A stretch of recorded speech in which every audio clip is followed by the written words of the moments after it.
India ki Union Home Minister Amit Sahana chengtam khaidokpagi wafam yaningdi haina lalambung apunba nupi lup ki member Thouwong Indira na haikre wafam asingasi lalambung apunba nupi lup na sinduna pangtokhiba wakan mifam amada mahak na phongdokhibani haukiba me ahum dagi hauduna chatharakliba kanglup ani ki irang asina maram oiduna mijar miyam kaya leikhidaba fawba India lengang na thokliba irang asiki matangda ngasi fawba wafam amata phongdoktana tumina leithokpagi thawong asi yaningde manipur gi apunbagi saktam thugainaba India lengang na hotna biganu thokliba irang yengduna leithokpa ngamba India government ki thawong asina takpadi lan asigi angamba ama khangdokpa ngairibra lan ngamba maikai yengduna India lengang na angamba maikai da saugatpa ngaiduna leiribra Athuba matamda irang asi loshina bahotna driba karigino aikhoi tangdu laitana mahosagum hingba pami haiba Khollao kaya galonana ngasi lalambung rimstrota lekai asigi nupi singna wakat mi famkhrei lalambung apunba nupi lup nasu ngasi lalambung rimstrota wakat mi famkhrei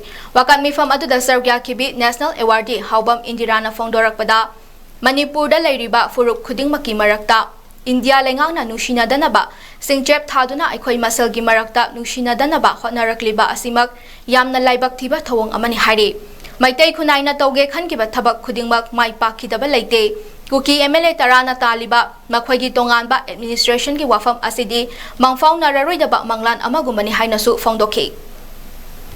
Isam samba praja ma oina ngasi thamoi nungsida agakpa phangba mai chingna chakpa dongna khoi oiri e haba mi haba se sap mane taibang mioi ba se I masel sa mane masigumba se tokpiro ai khoi masi lepa yaba matam oidri bara haiba se ayam da wahang pa hungjari kuki sinausu maitei sinausu atei sinausu loina maksa mane maraksidagi naron dagi changchalaga narco terrorism oiba thawong sathrakpa se masi halanbigro Mosi hek hanki bada ai khoi peace hai bada oi ganeba aduna tri bhawde peace por oi